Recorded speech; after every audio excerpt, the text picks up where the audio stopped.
Hello दोस्तों, welcome to my channel point of classes. जैसे कि आप सभी को पता है कि हम आपके लिए क्वेश्चन सीरीज लेके आते रहते हैं। तो आज आपके लिए लाए हैं chapter number second 9th class का।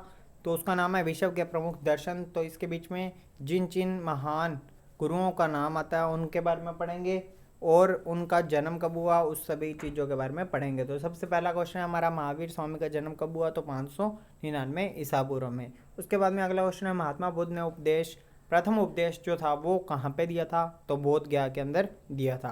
उसके बाद में हिजरी संवत जो है, तो संवत के कुछ प्रकार हैं या हम कह सकते हैं संवत को बांटा गया अलग अलग संवतों में, तो आपको वो भी बताना चाहिए। हिजरी जो संवत है वो 622 ईसा पूर्व से प्रारंभ हुआ था। ईसाई धर्म का पवित्र ग्रंथ कौन सा है? तो ईसाई धर्म का पवित्र ग्रंथ माना जाएगा बाइबल। उसके बाद में अब अति लघुतरात्मक प्रश्न है, जिसके बीच में जो पहला क्वेश्चन है वो है, पुरुषार्थ कितने हैं और इनके नाम बताएं। तो पुरुषार्थ 4 है, जिसके अंदर कौन कौन सी है? धर्म, अर्थ, काम और मोक्ष, इनको पुरुषार्थ के अंदर माना गया। वसुदेव कुटुंबकम की बात किस में कही है? तो वैदिक दर्शन जो है, वेदों का, या हम कह सकते हैं जो वेद धर्म का पालन करने वाले हैं उनके दर्शन के अंदर बात कही गई है। वैदिक दर्शन के अनुसार सृष्टि का सृष्टा, पालक व संहारक कौन है? तो वैदिक दर्शन के अंदर जो एक ईश्वर है उसे माना गया है सृष्टि का सृष्टा, पालक मतलब जिसने सृष्टि का निर्माण किया है। तो उसके बाद में क्वेश्चन है, जैन धर्म के 24वें तीर्थंकर कौन थे? तो महावीर स्वामी। 5 महाव्रत कौन सी हैं? तो 5 महाव्रत हैं अहिंसा, सत्य, असत्य, अपरिग्रह और ब्रह्मचर्य। तो जैन धर्म में अहिंसा की व्याख्या क्या की गई है? तो अहिंसा को क्या माना गया जैन धर्म के अनुसार? तो जैन धर्म के अनुसार माना गया है मन, वचन, कर्म से किसी के प्रति अहित्य की भावना न रखना ही क्या कहलाता है? अहिंसा कहलाता है। महात्मा बुद्ध के बचपन का नाम क्या था? तो क्या नाम था? सिद्धार्थ। महात्मा बुद्ध ने दुख का क्या कारण बताया? तृष्णा, लालसा या वासना को बताया। बौद्ध धर्म में बौद्ध धर्म जो था वो कितने संप्रदायों में विभक्त हो गया था, मतलब कि बंट गया था? तो हीनयान और महायान 2 भागों में बंट गया था। मोहम्मद साहब का मक्का से मदीना जाने की घटना को क्या कहते हैं? तो क्या कहती हैं? हिजरत कहती हैं। हिजरत हम कह सकते हैं जो हमारे टाइम में अकबर हुआ करते थे उन्होंने भी हिजरत करने के लिए मक्का से मदीना जाया करते थे। उसके बाद में हजरत मोहम्मद का जन्म कहाँ हुआ? तो हजरत मोहम्मद का जन्म 570 ईस्वी में मक्का में हुआ था। ईसा मसीह के प्रमुख शिष्य कौन कौन थे? संत पॉल व पीटर। बाइबल के प्राचीन सिद्धांतों पर चलने वाले लोग क्या कहलाते हैं? तो रोमन कैथोलिक। पारसी धर्म के संस्थापक कौन थे? तो जरथुस्त्र। ठीक है, तो ये क्वेश्चन को आपने याद रखना है। उसके बाद में पारसी धर्म में देवी शक्ति का प्रतीक किसे माना जाता है? तो अहुर मज्दा को माना जाता है। उसके बाद में आते हैं लघुतरात्मक प्रश्न। तो इसके बीच में क्या क्या चीज़ें हैं वो हम देखते हैं। वैदिक दर्शन में सहिष्णुता के संदेश को समझाइए। सहिष्णुता का मतलब क्या होता है कि जो ईश्वर है या हम जिन्हें पूजते हैं वो सारे का सारा ईश्वर या कोई अलग अलग आत्माएं हैं। ठीक है, व्यक्ति के जीवन का उद्देश्य सिर्फ एक तव की अनुभूति करना है। एक तव मतलब कि सच्चा आनंद प्राप्त करना, मतलब कि ईश्वर की अनुभूति करना है।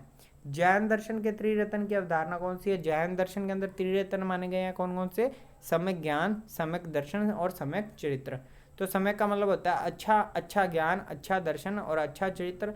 ठीक है, तो उसके बाद में ये आपको बताना चाहिए कि इसके कौन कौन से त्रिरत्न है, क्योंकि ये पेपर में क्वेश्चन पूछे जा सकते हैं। जैन धर्म के प्रमुख तीर्थंकर कौन से हुए हैं? तो 24वें तीर्थंकर महावीर स्वामी थे, उनसे पहले ऋषभदेव जी थे।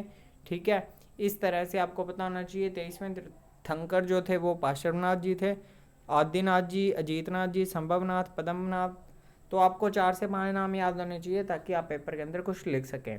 बौद्ध दर्शन जो है उसके बीच में 4 आर्य सत्यों की अवधारणा की गई है। वो 4 आर्य सत्य कौन कौन से हैं? विषय दुख में है, दुख का कारण, दुख दमन, दुख निवारक मार्ग। तो विषय दुख में है तो इसके बीच में बताया गया है जन्म, मरण, संयोग, वियोग, लाभ, हानि, ये सब चीज़ें दुख ही दुख है। दुख का कारण क्या है? तृष्णा और वासना। दुख दमन क्या है? लालसा के दमन से दुख का निराकरण हो सकता है, मतलब कि हम लालसा को दमन कर सकते हैं। दुख निवारक मार्ग क्या? अगर हम आध्यात्मिक मार्ग पर चलेंगे जिसके बीच में 8 उपाय बताए गए हैं, अगर हम इनको पालन करेंगे तो हम अपने दुखों से प्राप्ति पा सकते हैं, दुखों को दूर कर सकते हैं। बौद्ध दर्शन के आत्मवाद को समझाइए। तो बौद्ध दर्शन के बीच में जो आत्मा है उसके बारे में बताया गया है कि अमरता में विश्वास नहीं किया जा सकता, मतलब कि जो आत्मा की अमरता है उसके अंदर विश्वास नहीं किया। पुनर्जन्म होता है, किंतु बुद्ध का विश्वास यह था कि पुनर्जन्म आत्मा को नहीं अहंकार का होता है। जब मनुष्य की लालसा की समाप्ति हो जाती है तो अहंकार भी नष्ट हो जाता है और मनुष्य पुनर्जन्म के चक्कर से मुक्ति प्राप्त कर निर्वाण प्राप्त कर लेता है। तो इन चीज़ों के बारे में आप देख सकते हैं। मोहम्मद साहब की शिक्षाओं का अरब वासियों पर क्या प्रभाव पड़ा उसके बारे में लिखा गया है। उसके बाद में आप पारसी दर्शन के अनुसार देवी और दानवीय शक्तियों का वर्णन कीजिए। तो जो देवीय शक्ति के बारे में बताया गया, अहुर मजदा, जो ये महान देवता माने गए हैं, पृथ्वी, मनुष्य व स्वर्ग का निर्माण किया, जिन्होंने इनकी शक्तियों के बारे में बात की गई है, वो आपको पता होनी चाहिए। उसके बाद में आगे क्वेश्चन देखते हैं, निबंधात्मक प्रश्न। तो आपको इनको किस तरह से लिखना है वो मैं आपको बता देता हूँ।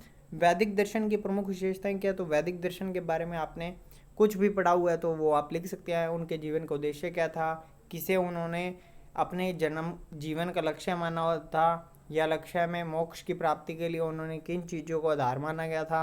उसके अलावा वैदिक दर्शन के अंदर किन किन चीज़ों को समाहित किया गया था, उसके बीच में क्या दर्शन थे, क्या वैदिक दर्शन में उनके विचार रहे हैं वेदों के, ठीक है, कौन कौन से वेद थे, तो कुछ भी आप लिख सकते हैं। उसके बाद में आता है जैन दर्शन की प्रमुख शिक्षाएं कौन सी थी। तो जैन दर्शन के अंदर आपको पता है 3 दर्शन के बारे में बात की गई है, सम्यक ज्ञान, सम्यक दर्शन और सम्यक आचरण, ठीक है, चरित्र भी कह सकते हैं। तो इन चीज़ों के बारे में बात की गई है। 5 महाव्रत थे, मतलब 5 बातों का पालन करना था। उसके अलावा पुनर्जन्म में इनका विश्वास होता था, किस में विश्वास नहीं होता था और किस में विश्वास होता था ये भी आपको बताना चाहिए, कौन से दर्शन के अंदर होता है, कौन से दर्शन में नहीं होता। उसके बाद में यहाँ बौद्ध दर्शन है, जो बौद्ध दर्शन के अंदर 4 आर्य सत्य है। संसार दुख में है, दुख का कारण, दुख दमन व दुख निवारक मार्ग। तो ये इनके शिक्षाएं थी।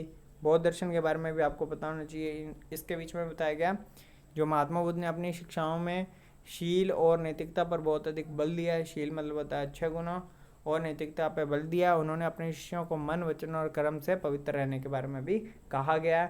बुद्ध ने 10 शील गुणों के बारे में बताया गया, 10 नियमों का पालन करने के लिए कहा गया। ये आपके सामने शो हो रहे हैं, आप चाहे तो इसकी स्क्रीनशॉट भी ले सकते हैं। उसके बाद में मोहम्मद साहब के जीवन पर प्रकाश डालते हुए इस्लाम की शिक्षाओं के बारे में बताएं। तो इस्लाम धर्म क्या कहता है, क्या उनकी शिक्षाएं होनी चाहिए, किसे ईश्वर के अतिरिक्त तो कोई पूजने नहीं, मतलब कि ईश्वर को पूजा जाना चाहिए, रोजा रखना चाहिए, 1/40 भाग दान में देना चाहिए। इस्लाम धर्म के अनुयायियों के लिए मूर्ति पूजा वर्जित है, मतलब मूर्ति पूजा नहीं करनी चाहिए। मादक वस्तुओं का भी सेवन नहीं करना, ठीक है। उसके अलावा ईसा मसीह के जीवन का परिचय देते हुए ईसाई धर्म के बारे में बताना है कि ईसाई धर्म के अंदर शिक्षाओं का प्रचार किस तरह से था, कौन कौन सी कुरीतियाँ फैली हुई थी, किसे दूर करने के लिए कहा गया था। ईसाई धर्म में ईश्वर के प्रति उन्होंने क्या दर्शन दिया है, क्या विचार दिया है, उन चीज़ों के बारे में भी आपको पता होना चाहिए। तो ये होती है यहाँ तक हमारी जो पाठ्य पुस्तक के क्वेश्चन है वो कंप्लीट। इसके बाद में आपको कल की वीडियो के अंदर एडिशनल क्वेश्चंस प्रोवाइड करा दिए जाएंगे। तो अगर आपने चैनल को सब्सक्राइब नहीं किया तो सब्सक्राइब कर लें और बेल आइकन को जरूर दबाएं। Thank you.